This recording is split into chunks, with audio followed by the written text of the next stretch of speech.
always learning and growing, attracting the right people, and keeping your vision in focus every day. This is the Brian Covey Show.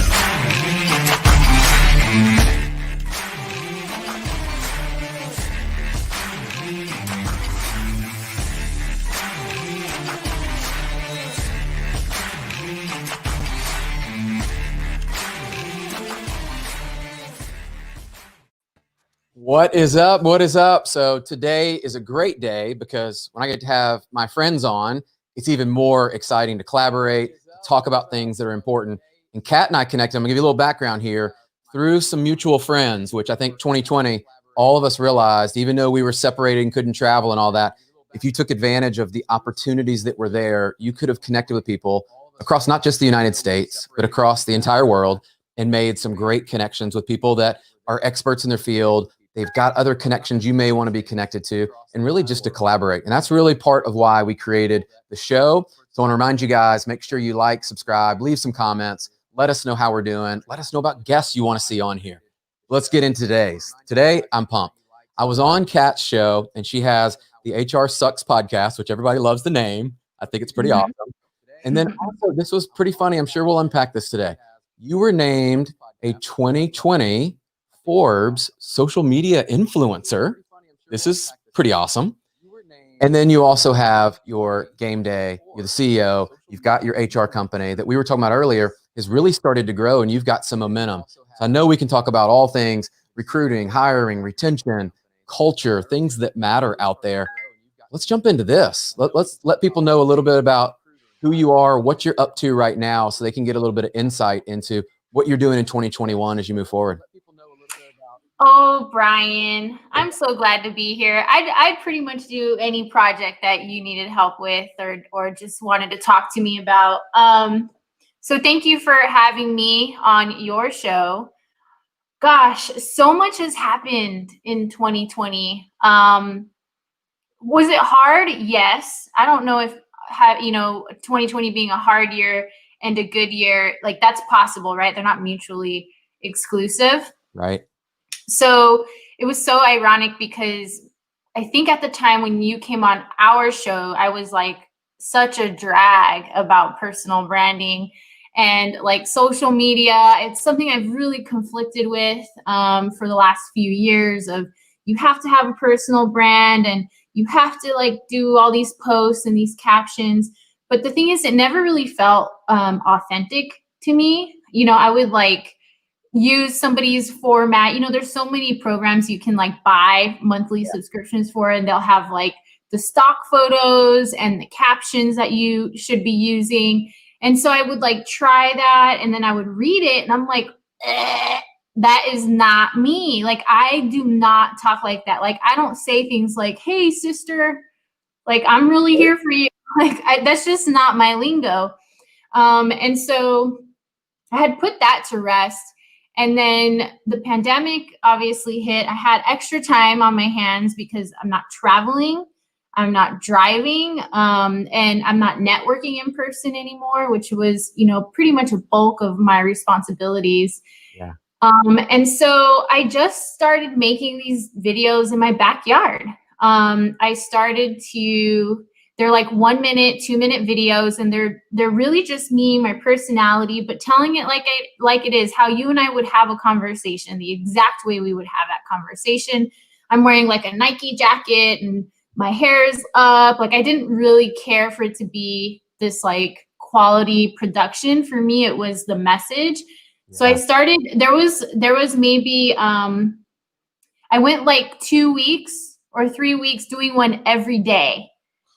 Like recording it, editing it on iMovie, uploading it. I didn't know what like size it was supposed to be. And I just totally like struggled with all of that, got everything up. And then they took off.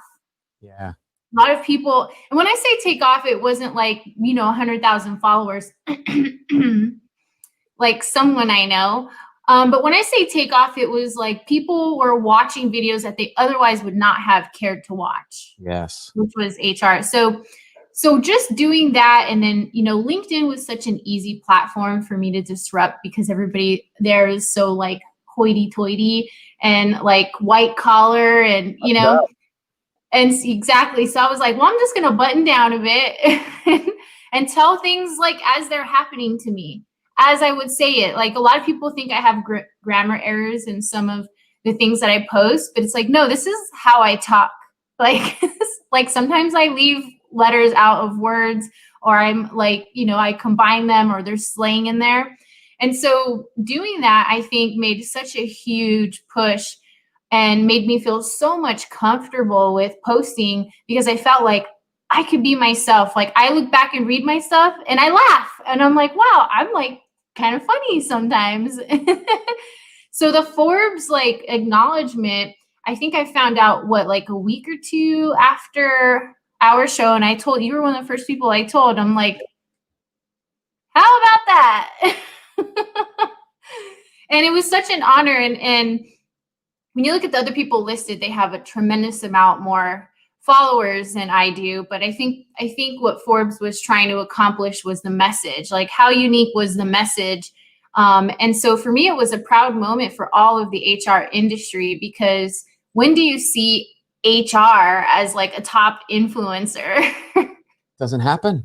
And what was cool about your story, and I love this because you have this tagline you use, which I do think separates you from the pack, is, you know, voted funniest in 5th grade, right? Like this whole thing, which right out of the gate, I remember seeing your profile and we connected, and I saw that line and I'm like, okay, I've got to connect with you. Like that stood out. And I think too many times people are trying to emulate or copy someone else when they're not themselves, right? And like my story, everybody knows, like I'm probably out there a lot with the dad life stuff, love being a dad, but also like my soccer days and how I've been wired. That's how you were wired. And I think once you tapped into, okay, this is who I am, I'm going to put it out there. I'm going to attract the people I want to do business with. I don't need, there's billions of people in the world. I don't need them all to connect and like what I'm doing. And I think what you're starting to see is that momentum, and you have a personal brand, right? Like when we're talking about that, you have a personal brand, whether you're intentional about it, whether you're actually posting, doing video, doing content, whatever's there. The reality for everyone listening is you have a brand. When you're not in the room, people say things about you, or they have an image of you. They have thoughts about you that if they were to list out adjectives or talk about what it is you do, how you make them feel, what your energy is, your brand has been created. Just a matter of, are you going to have input in your brand, or are you going to let others do that? And I've seen you start to step into it. So let's talk about that, because you're doing videos in your backyard.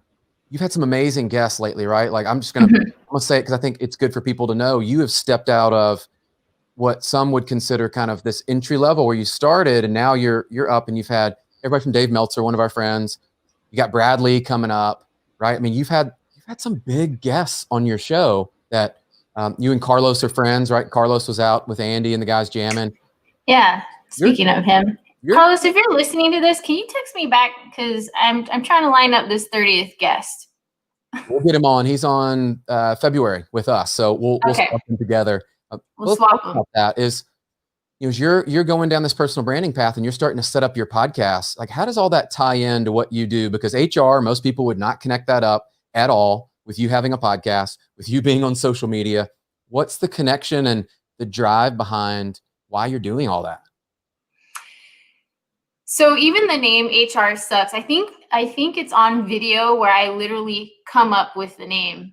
Like I was like, HR sucks, like that. I think I was literally talking to a CEO of a big e-commerce company, and we were walking out, and someone was filming. I can't remember if it was his photographer or videographer, and we're literally having this conversation. He was just like, I hate HR.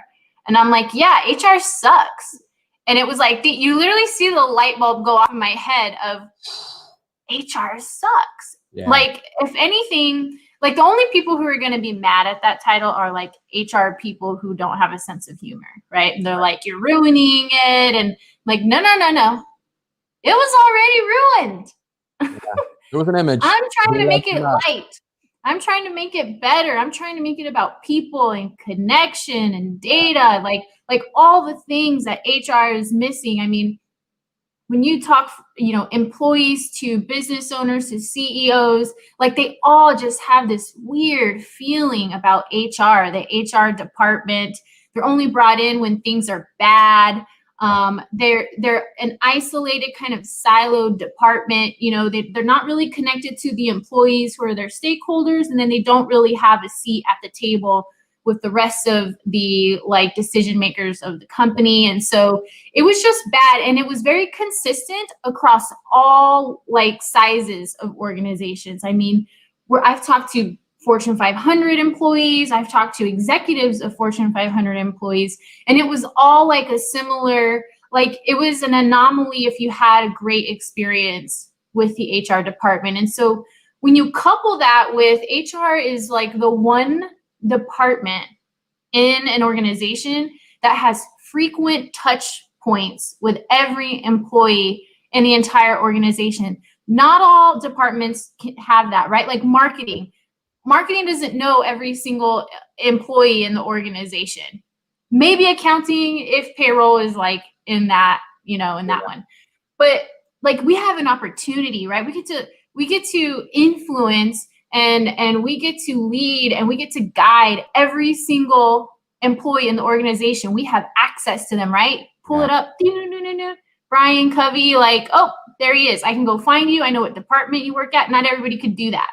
Yeah. So I just felt like we were missing out on so many opportunities. And then I think the pivotal moment for me was I read, it was a research study that came out, especially last year. As of January 2020, this is pre-pandemic, 59% of the global workforce was disengaged. Wow. Do you know how, can you imagine if 60% of your team members didn't care whether the team succeeded or not, didn't care if they got their work done or not, didn't care? Can you imagine how much money? I think the total amount was $550 billion annually. Yeah. So it's if we can increase that to, if we can improve that by 5%, 5% of $550 billion, right? And that's not including compounding productivity, right? So just 5% straight of $550 billion, that's a fantastic amount. So I know we'll talk about that because I actually took one of your surveys I want to bring up and unpack later because it was eye-opening for me to go through it as a leader and be very honest about, okay, here's some areas we're doing well, here's some areas we're not. So I'm going to save that because I think that'll be some tactics for people. Mm-hmm. But I'd love to get your experience because you're seeing this from different companies, mid-size, smaller companies, medium-sized, large companies. I'm always curious why people join and why people stay at organizations, right? Because if 60% almost are disengaged, but yet they're still there, why do you think in your experience, you've seen Kat, why do people usually stay? And is it the same reasons that they may have joined, or is that different? What's that look like?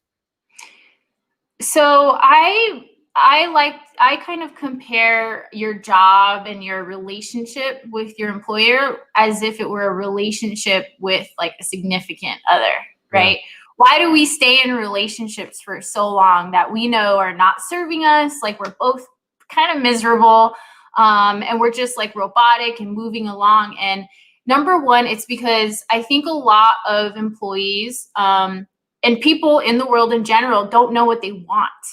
Mm-hmm. They don't know, they're so distracted by everyday life with social media and TV and just everything going on that they're really missing out on opportunities to connect and be introspective.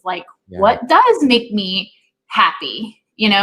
I interviewed Marisa Acocella. She had a great job at an advertising company in New York City. And she had no complaints about the organization, but she was miserable. She was I have no complaints. And the reason why she was miserable was because she wasn't doing what she was supposed to be doing, which was to be a cartoonist, right? She wanted to be an illustrator and a cartoonist and author. So it didn't matter. The company could have doubled her pay, tripled it. They could have, paid for vacations. They could have bought her lunch every day. It wouldn't have mattered because she still was going to be unhappy. So I think step one, that foundation for employees before they like when they're feeling unhappy, is to really look within themselves and ask themselves, like, what does make me happy? Like, what will connect me to my passion and to my purpose? Like, we use this like fluff language a lot, I think, like passion and purpose, but I don't know if there's like a lot of content about like how do you connect with that? Like, we know what you're supposed to, but how do you do that? So I think step one is employees need to figure that out. They need to find out, like, what is it that I'm passionate about? What are my core values? And where can I be more connected with those things in my life? I love that, because most people don't take the time to get to know themselves, right? Like the whole surge of emotional intelligence years ago, I was fortunate to have a mentor, give me the EQ 2.0, take the assessment, realize how far off the mark I actually was. And you do that honest assessment, and life gives you some lessons along the way through successes and things that don't go your way. But you're right. It's oftentimes, I had this discussion actually, for those that are listening, the last show we had to kick off season 2 with Evan Stewart, I brought him back for this very reason. And he's somebody around this that's a really good authority, but has some great insights. And he talked about, this was the basic concept of, people are always looking for, like, Simon Sinek had start with why, and people are kind of sitting around and hoping I'm going to get this feeling and I'm going to find my passion by just sitting back and absorbing information, which we could do all day on social. And he said, you're going to love aspects of what you do, but to find out what you're good at and to find out areas that you can then deploy those talents and what you do, you might have to recreate your role. And I would say I'm a great example of that. Of my role as a vice president in a mortgage company does not look like what most people think. It doesn't look like what it did 10 years ago or 5 years ago. We don't sit in stuffy offices and sit around there, obviously, t-shirts. And then we also are engaged with our team very differently in how we interact. And it's less of the micromanagement, and it's more collaboration and support. It's more empowering the team versus you have to do this. And that kind of world we grew up in for many of us. And I love what you said is you start looking at, once you know yourself, like if you're doing something every day and you're showing up and it's not in alignment, you need to go do something else, right? Like that's not serving you or the company, right? Right. And that's really what HR's role should be, is not just like figuring out how do we get everybody the tools they need to be successful, but also having, I call it love. I mean, I know it's a weird thing to talk about love in like company and things like that with like these scared, movements or whatever.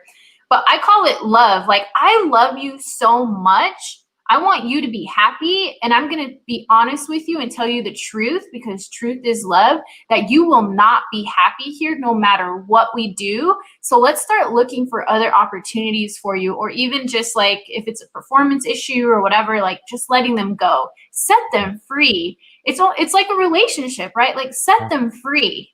Like, they're never going to make you happy. They're going to constantly chase something that is elusive and doesn't exist in your world.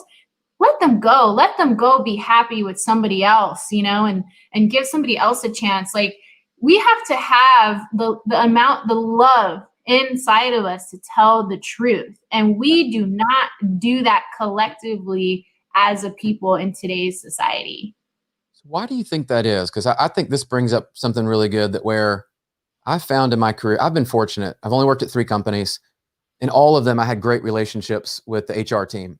But to your point, there was always it was almost this feeling of, when you see the police, you're like, did I do something wrong? It's like, HR calls me. It's that weird, we've been programmed. My windows are tinted too dark, so I'm always like rolling the window down in my car. This was so interesting because and I'll just give them a shout out at our team at Loan Depot. We've got phenomenal support with Michelle and Lauren and the whole team. Like, we talk on a lot of stuff. We invite them in our calls with the leadership calls, just so, to your point, they're fabric of the organization. They are an instrumental part of our team, and they're a partner. And I think to your point, though, like, people hesitate from these crucial conversations or difficult conversations, and they're worried, if I speak up, I'm going to be, that's going to be held against me. And this is the first time we've tried to create an environment where I want people to share ideas. I want them to share in a professional way, right? Like, we don't need people just sitting around complaining. That's not what we're doing.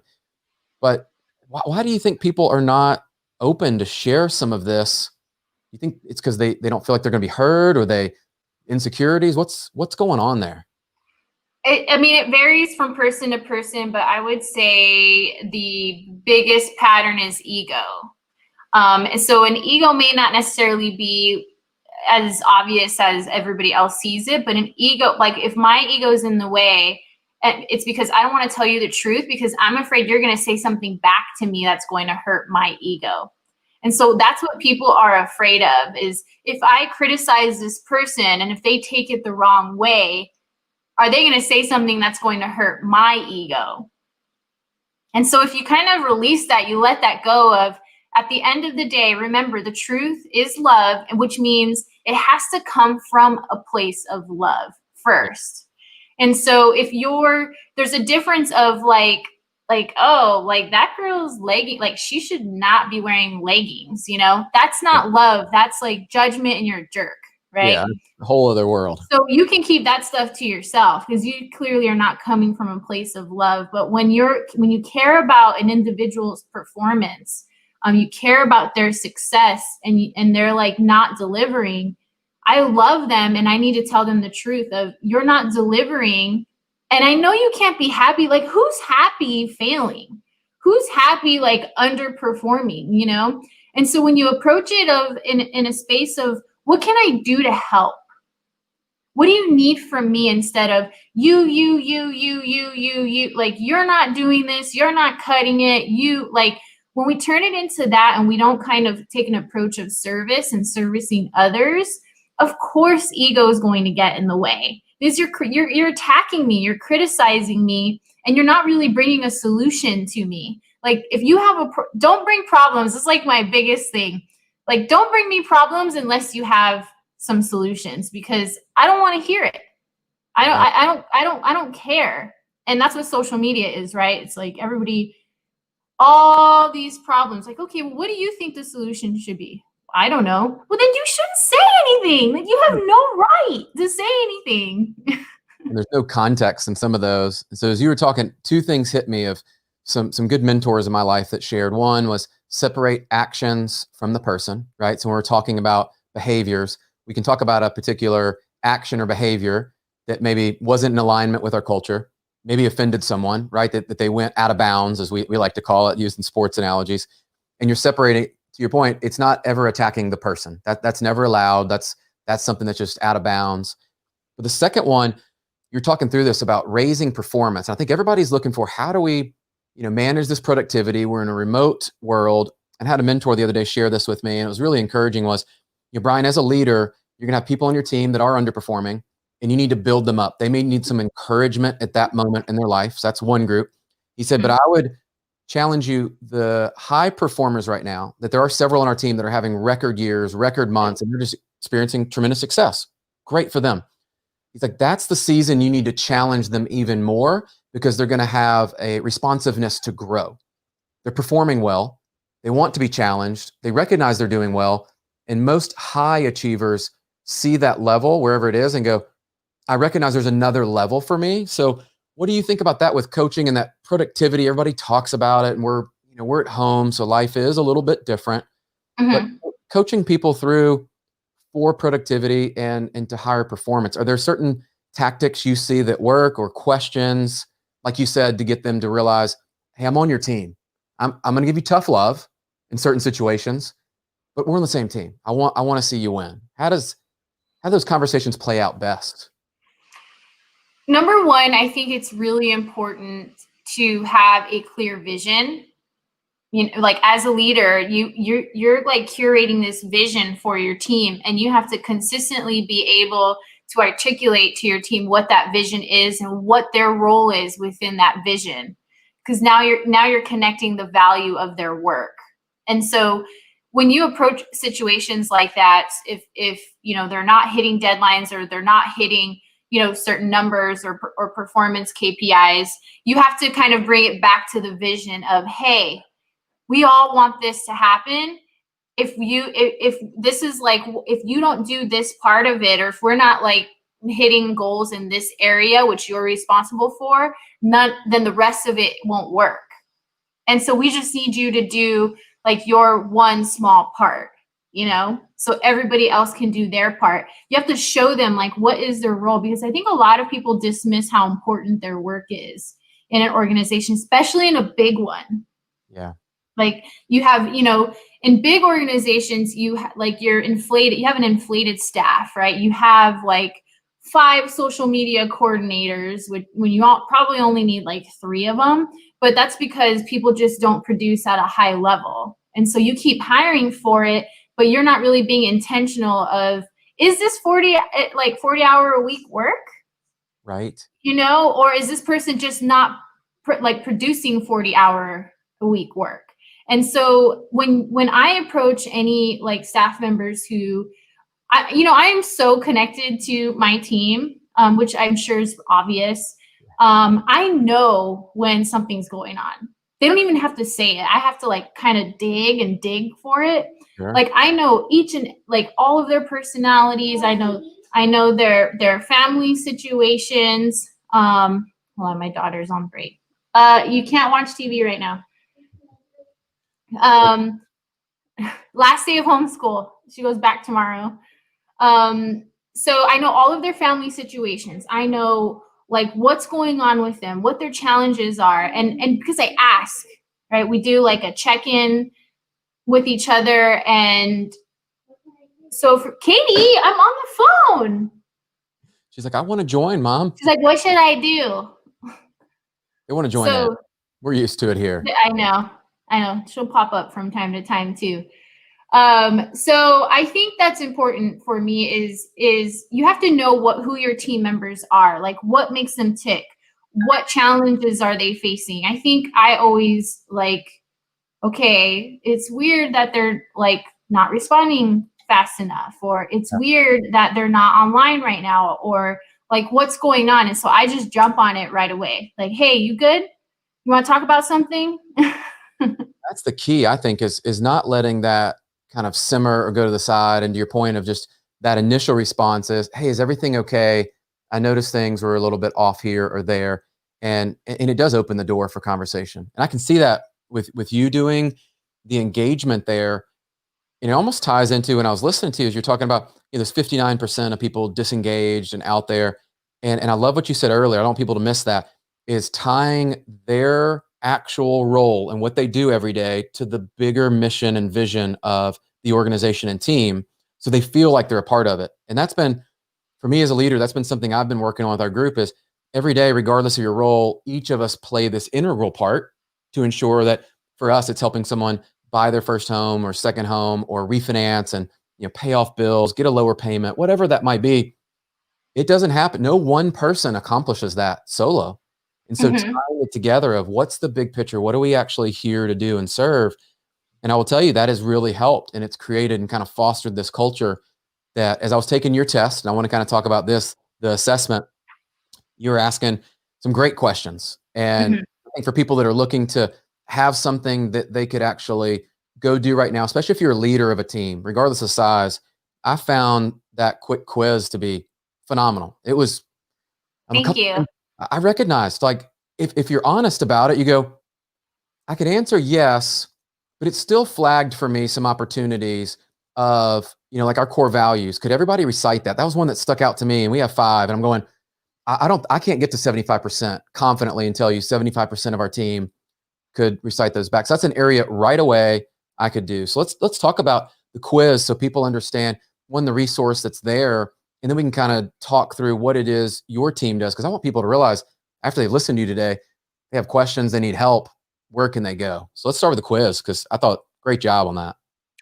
Thanks. Patty, I have to give credit to Patty. Of course. Because Patty, I mean, it was my idea, but I had Patty like kind of build it out, do the measurements of like how much each response weighs, because they all have a different weight. This wasn't like some simple quiz. It was like we put a lot of data behind it. So shout out to my girl who got that rolling. And so the quiz, I think people, again, like when we go back to like, you need to connect with your passion and purpose. It's like, you need to have a great company culture.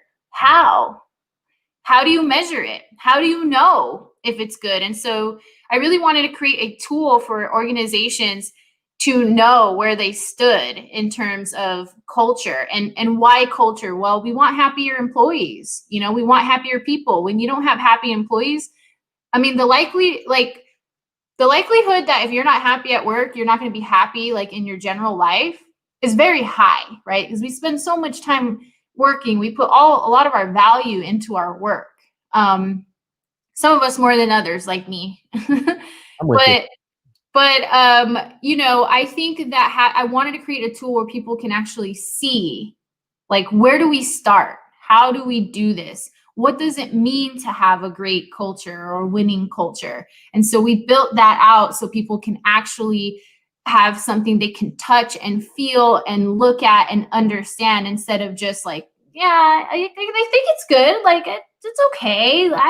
But then you do a climate survey on the employees, and it's like far worse than anybody ever thinks. And it's because you're not asking them. You're not taking the time to actually ask them what they like, what they don't like.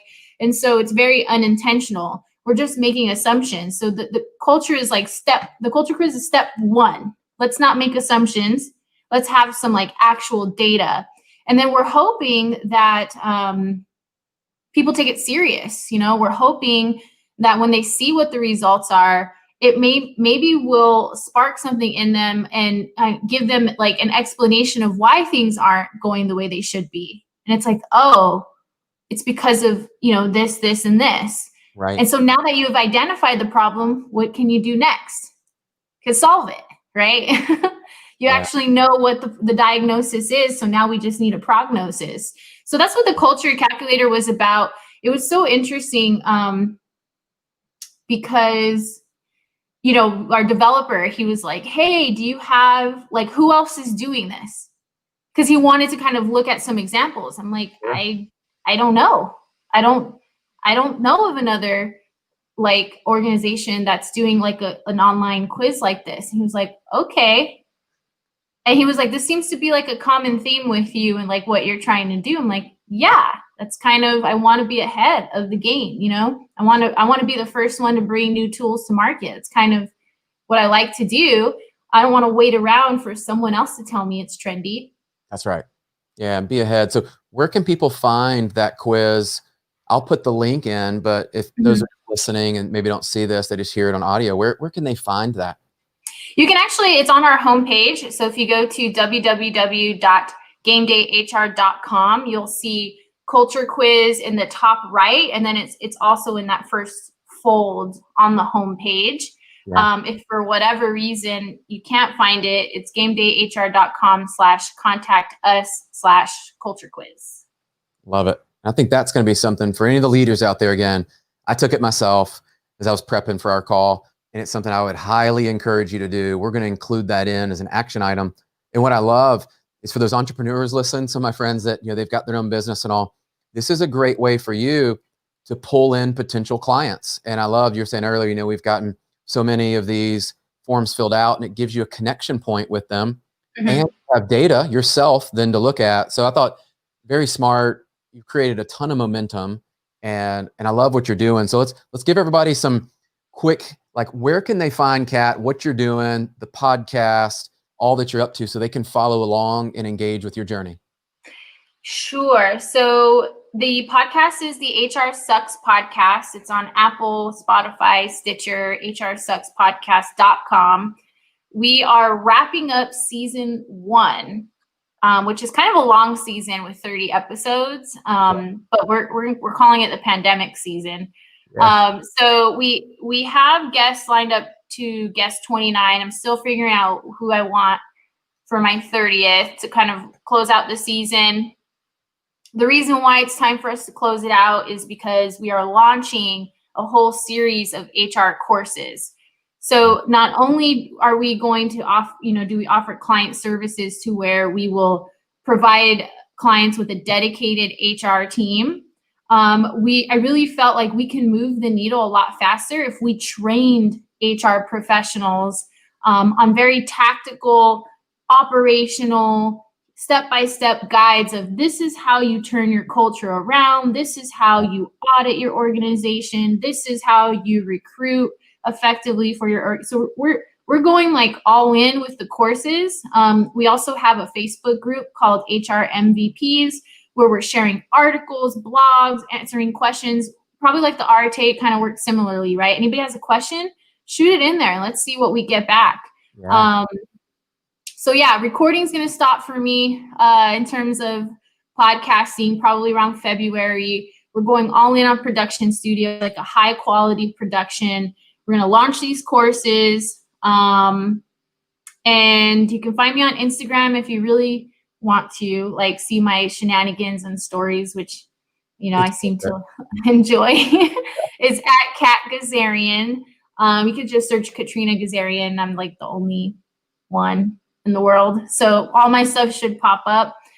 Game Day HR, it's you know, it's a company I truly care about. It's something that I've put a lot of work and time and blood and sweat and tears into creating that brand, a brand that was relatable, a brand that was like motivating from an HR standpoint. So, I mean, we're everywhere now at this point.